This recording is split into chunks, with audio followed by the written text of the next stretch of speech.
I can't maintain perfection everywhere. If I hit my potential, then I feel okay. I thought that I could just hit my potential everywhere and create this sense of being okay. But that wasn't sustainable across the number of categories that I was requesting of myself to hit perfection, to hit that potential over and over again. It wasn't sustainable forever. And that's something that I need to work to change. So I've had a series of revelations since my last video when my life was falling apart. And this is not me saying that my life is back together. This is not me saying that I've healed, that I've grown and learned and put all of that past me. But I've graduated from that version of myself, fortunately, and this is what I've learned so far. It's not perfect. I've got a long ways to go coming to terms with and accepting and ultimately loving this new version of myself and stage of life that I find myself in now.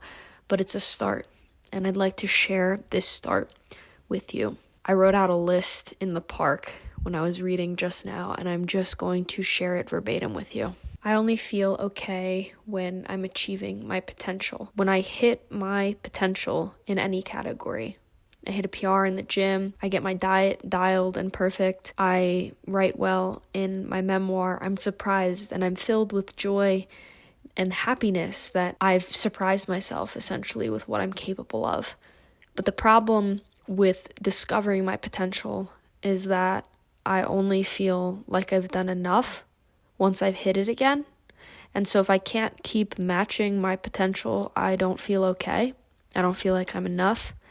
And that's something that I need to work to change. I have to learn to be okay with not constantly touching my potential. That's exactly where I found myself these last couple of months, and it's exactly why I struggled so much. And there was so much resistance and tension within me, ultimately leading to the worst burnout I've ever had in my life. I had to let go of a version of myself that made me feel okay because it removed all doubt. If I'm perfect, I don't need to wonder about my worth. If I do everything right, if I train hard, if I eat clean, if I restrict, if I'm lean, if I get enough sleep, if I take a cold shower, if I write, if I work like an animal at my job, then I'm getting feedback that I'm okay without needing to doubt myself. If I am perfect, then I feel worthy. If I'm perfect, then that voice of doubt and that ego quiets, and I don't need to deal with that voice, and that has been for the entirety of my life the absolute hardest voice for me to contend with. And so by being perfect, I just starve that voice. And speaking of starving, I needed to gain some weight. This has already had innumerable positive effects like increasing my energy, vitality, and creating better digestion, but that is not without its challenges, the weight gain, because I associated my shreddedness, my leanness, with also a sense of being okay. My brain convinced me that skinny is better, that I must be beautiful if I'm so lean. I have to learn that my weight and honestly my look overall does not dictate my worth, and that's hard because I'm single and I don't have somebody there to remind me that I'm beautiful, that I'm worthy of love and being loved. And so I just wanted to look like somebody who was worthy of being loved. And I know that sounds really messed up and it doesn't make logical sense, but that's what happened and that's where I led myself. I wanted to just look in the mirror and believe that I looked awesome and that I was awesome and that I was desirable. Because I wasn't getting signals from the world that I was desirable. I created them myself, and the only way that I knew how to create them myself, because I'm very self-punishing and self-deprecating by nature, was to basically drive myself into the ground and become as skinny as possible. You can't grow in survival mode. I put myself in survival mode because I'm safe there, because I've spent so much time there. I'm leaving survival mode now.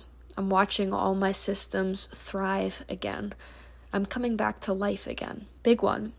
I have to give myself permission to rest, and also I need to learn how to rest.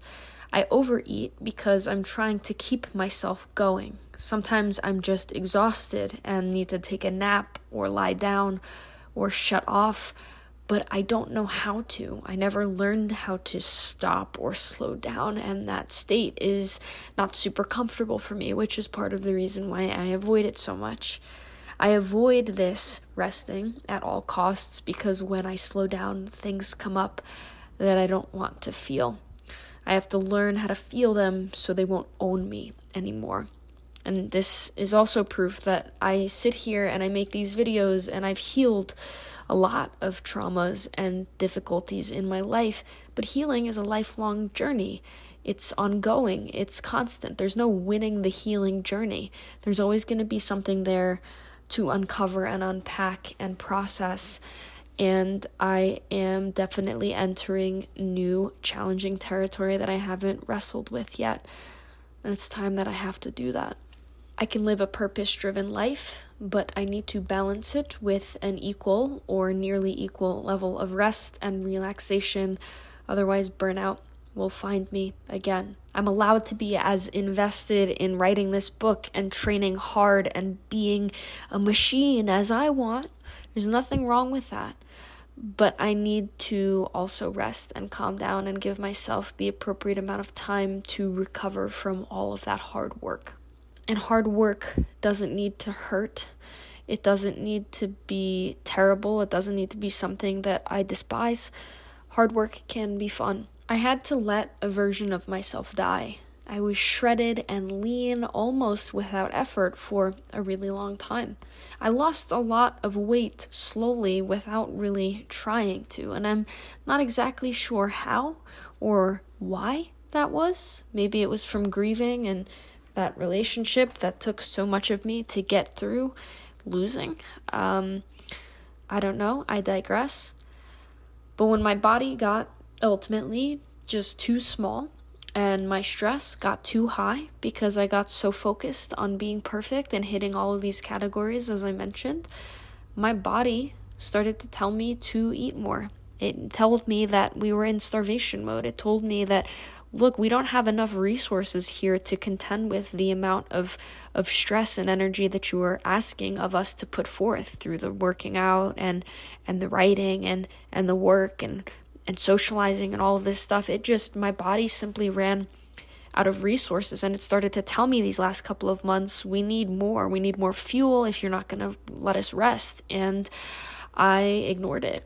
I failed myself because I refused to let myself break my pattern, because the last few months I've done the same things and I expected the same results. And when my body started to tell me that it needed more, I didn't believe it. I thought maybe it was emotional or psychological. It turns out I was just denying myself something that I very much needed. I failed myself because I refused to let myself break my pattern. But in gripping onto my pattern, ultimately I broke myself. Remember that the only thing I have to do in order to be safe is not get fired from my job. My paycheck pays my rent, my food bill, and it feeds my way of life. Everything else can fail in my life, but as long as I'm making money, I'm safe. I'll have a roof over my head, and I'll be able to feed myself and clothe myself and get home at the end of a hard day and get in my bed and have my motorcycle and do all of these things. Everything can fail. I can choose not to write. I can choose not to go to the gym. I can choose not to be a healthy person. All of that can fail. The only thing that I need in order to truly be safe, the one thing that I need, is a paycheck. And that requires having a job. I can't maintain perfection everywhere. I already said that if I hit my potential, then I feel okay. And I thought that I could just hit my potential everywhere and create this sense of being okay. But that wasn't sustainable across the number of categories that I was requesting of myself to hit perfection, to hit that potential over and over again. It wasn't sustainable forever. I became myopically focused on having a perfect diet, on training hard, and optimizing all of those admittedly difficult systems, because getting all of that right is still easier for me than sitting down and writing sometimes.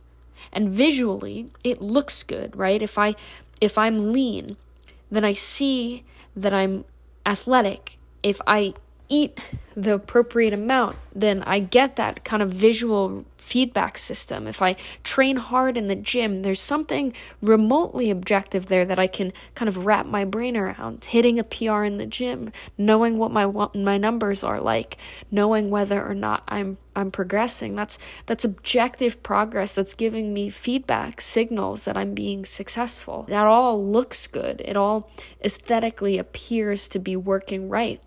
It's a signal of success I'll never really get from my Google Doc. Food can't be the focus. Training can't be the focus. Honestly, even writing can't be the focus. The ultimate focus is doing things from a place of love. The important thing is living my life in a way that feels damn good. Hard work can feel good. Those things aren't mutually exclusive. But too much hard work done for hard work's sake and without relief is just voluntary suffering. I have to remind myself that I love myself, that I don't need to sign up for unnecessary suffering anymore in my life. I've done that already, believe me. I have to remember that I don't just have to suffer because it's what I'm good at. I have to write in the morning as much as I can. For now, that's only going to be mandated for me on the weekends. I'm saving right now the most important part of my day, the writing, for the last part of my day, when I've got the fewest resources possible remaining to it. That worked for a while, but it doesn't work anymore. If I don't feel like a writer, it's okay. If I wake up and I try to sit down and write and it's not working, that's okay. Then I go to the gym and then I train hard and I can feel like a winner there. But the writer is the most important version of myself today. I have to treat her like that's true. I have to give her the best that I've got. And that means doing it the first thing in the day. Another one. If I'm strong enough to restrict myself into the ground, I'm strong enough to handle whatever will come up when I treat myself with abundance and love. When I give myself the fuel, all the systems in my life are going to turn on, including the ones that I don't like, including the voice that wants to overeat or eat out of boredom because it doesn't want to process whatever feelings are going to come up. Ultimately, I'm realizing now, I don't know why I lost weight. I don't exactly know how I lost that handle on that weight loss, or how it became out of my control, or how I started to kind of gamify that. And again, we talked about this. It's in that blind pursuit of chasing my potential and perfection. But what ended up happening as a result of that is that I went into starvation mode. I got brain fog. I didn't have that much energy, and I starved a lot of voices. I starved the voice that would doubt and worry and wonder if I was good enough or any good at all. But the problem is that we cannot selectively numb and we cannot selectively starve. And so I starved the parts of me that are open to joy and new experiences and love and all of this other stuff in my life that is way more important to me than being lean, and the aesthetic comfort that I have around getting a signal that I am okay. And so, yeah, when I start to eat now as I've been and I have more energy, I have energy to do all of this wonderful stuff finally again. I have the energy to just go sit and read, or to play the ukulele, which I've been trying to learn how to play for a really long time now. I have the energy to do whatever it is that I want, like go to the gym and decide to crush a hard workout, or to just rest and practice my calisthenics moves and my elbow tucks if that's all that I want to do. But yeah, alongside all of the energy to do the wonderful things comes back the voice of doubt. And if I have the energy or the discipline and the regimentedness to be a warden to myself and keep myself super lean and restrict everything, then I also have to believe that I have the strength to handle whatever comes up when I've got the resources to allow them to come forth as well. We can't selectively numb, and we also can't selectively feel. And yeah, that brings me to the last one here, which is that the perfect me was a mirage. And that's okay, but it's also okay to be my real self again.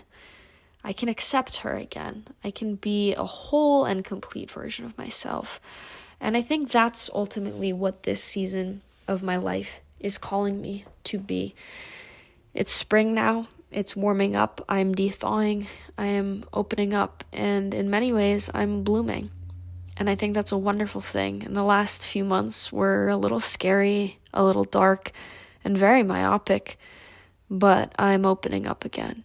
I'm blooming. I'm not in survival mode anymore. I'm exiting a very tender and interesting stage of my life that I admit I fell into the last few months, partly without realizing it, then realizing it, then trying to deny what I had fallen into, and then ultimately being ripped out of it by hitting a wall and going into this major burnout episode. I finally allowed that version of myself, this mirage perfect version of myself that I became very attached to over the last few months, I finally was able to let her go.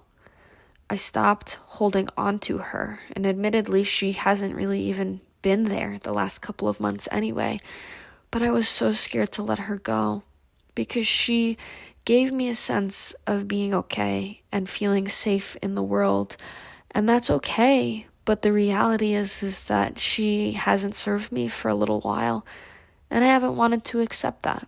And so I'm letting her go, not for the wrong reasons, for the right reasons, because she no longer serves me. I had to let a version of myself down. I had to let a version of myself die. I had to let a version of myself go. But I can do that. I should do that. Because life is, like I said, just a series of seasons, and I'm in a new one now. I don't know exactly where this version is taking me, but I've never known where any of the versions of myself are taking me. I just want to be here fully for her, to experience this version fully, and to trust that my body is always going to be exactly what it needs to be, that it's always going to take me exactly where I need to go, and to believe that the world will meet me there, and that everything is happening as it should. It is as it should be. Just gotta learn to accept that and to love myself through that. Not despite that, but because of it. Yeah.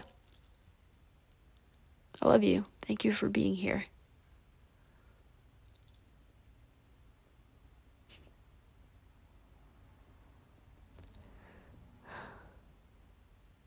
That's it. I'll talk to you next week. Goodbye.